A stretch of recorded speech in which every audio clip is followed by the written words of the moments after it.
Loan Officer for Citywide Home Mortgage with another episode of Mocha Mortgages and More. Today, my special guest is John Haig, who is Principal CPA for Yo & Yo CPAs and Advisors. Welcome, John. Thank you. Glad to be here. Great. Good to see you. Let's start it off with a little bit about your background or how you got in to be a CPA for Yo & Yo. How I got to be a CPA? Well, my professional modeling career wasn't going so well, so I figured I probably need to get with it. But no, I've always wanted to get into business, and as a kid in school, you don't really know exactly how to do that. And fortunately, I had a super awesome accounting teacher over at Midland High who really encouraged me to try out accounting, and so I had a knack for math, enjoyed that, and it just kind of evolved from there, and I got into it, and then I learned about the CPA profession and being able to help people and with their business and finances. So, and here I am, 22 years later. So. Great. Well, you do a great job at it. Well, thank you. I appreciate that. What would you say is a common question homeowners ask for tax deductions that can help their bottom line? Sure. Well, a lot of people, when they go to buy their first house, that becomes an impetus for them to reach out and have a professional do their taxes, because they understand that there's various deductions, and basically their taxes get a little more complicated. So we usually walk them through the process to help them understand some of the benefits, some of the tax deductions that are out there for a new homeowner. So, for example, mortgage interest, property taxes, points paid on a mortgage. Those are some of the things that are deductible. There's been quite a few changes over the years in terms of the standard deduction. So back in 2017, the standard deduction increased quite a bit. So not as many people were able to itemize as they were in the past. However, that rule is going to be sunsetting at the end of next year. Okay. Today's big election day, so we'll be interested to see what happens with tax laws going forward from here. But still, there's quite a few people that benefit from being able to deduct mortgage interest, taxes, and so forth. And currently, there's no big tax advantage for any specials for first-time home buyers. Is that No, in the past there have. Yeah. In Congress, various parties have been trying to put forth some of those first-time incentives, but currently there are none. Okay, all right. For, hopefully rates do continue to drop and more people start looking at refinancing. Is there any tip that you would give a homeowner that might be thinking about refinancing that could have tax implications?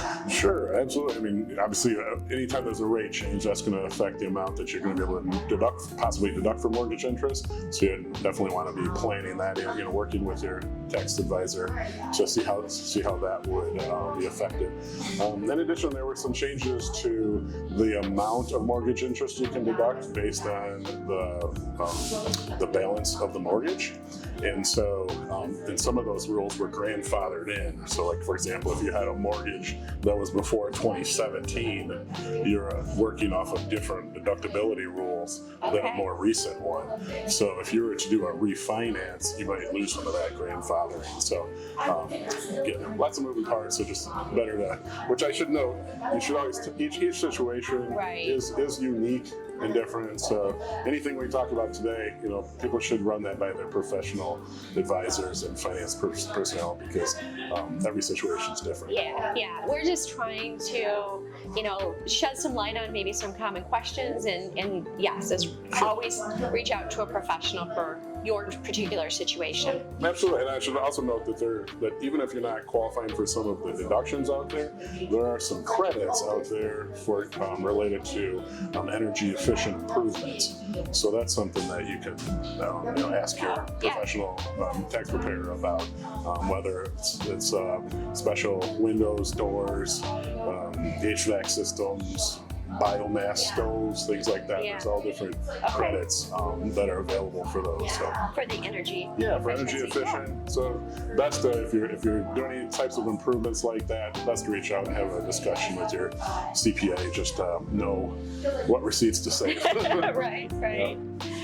For those looking to get into purchasing investment properties, any good tips that they should be aware of, or kind of know what can be deducted and what can't be, or? Absolutely. I mean, I gotta say that's probably one of the most popular questions I've been getting these days is people reaching out and saying that they want to get into investment properties. That's pretty hot, investment real estate. And there are some definitely more complexities. There's more that can be deducted because the way the IRS rules work is if it's an ordinary and necessary business expense, then you can deduct those against your rental income. So if I need to paint my personal house, I can't deduct that. But if I have to paint my, a rental property, certainly I can deduct that. So, but it also enters into a whole nother realm of different types of income. So that's considered passive income. And there's a lot of complicated rules that would probably take me a couple of days to go through all of them. But I guess one of the biggest questions I get is, can I just go out and buy a piece of rental investment property and write that off against my ordinary income? And not typically, because it's a passive activity. You can write those losses against other passive income, but more or less what you're doing is you're utilizing someone else to help you purchase the property, pay the mortgage, pay the property taxes, and then you're banking on that property increasing in value, and then doing that without having to pay additional tax. Sure. Now that's general. There's some based on income levels. There's a special allowance that allows you to deduct some of that against your active income if you fall within a certain income range. But other than that, it's usually more of a longer-term investment play. Okay, great. Self-employed borrowers, any good tips for them on just understanding how to best prepare? So I know that sometimes with the financial documents that are required for a mortgage and such are sometimes a little more complicated. You need a couple of years worth of tax returns, possibly. Yeah. That's your expertise. Yep, exactly. I just know I get asked for copies of Schedule C's and so forth. But yeah, if you're self-employed, again, ordinary necessary business expenses can certainly be deducted. And so whether that it's mileage, home office deductions, health insurance can be deducted. Sometimes that's premiums. Sometimes that can be missed. But in general, keep all your receipts. Don't assume that you can't deduct something. When it comes to presenting the financial statements to a bank, maybe for a mortgage, there may be some explanation of some transactions or one-time income, one-time expenses.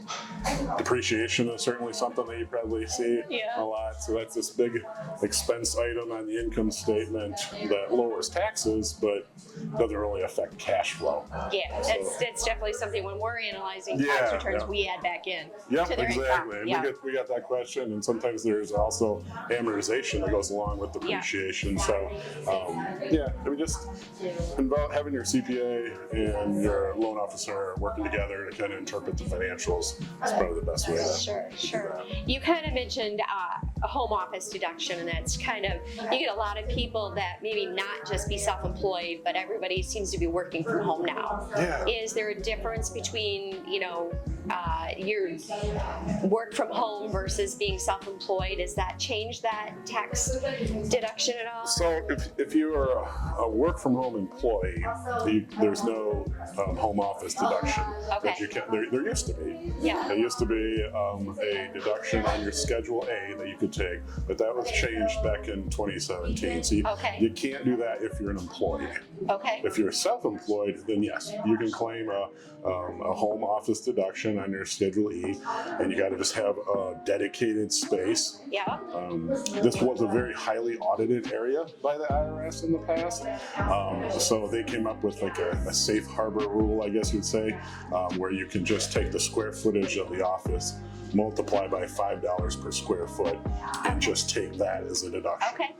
It's not a lot. It's something though, but that avoids you having to go through like allocating your expenses between the remainder of the house and then the home office. Sure. And probably less scrutiny by the IRS. They're probably using that to kind of carve away some people and say, okay, we're fine if you just take the $5. But Sure. All right. Well, thanks for joining me today, John. my pleasure. Again, Sue Moody, Senior Loan Officer, Citywide Home Mortgage, and that's a wrap.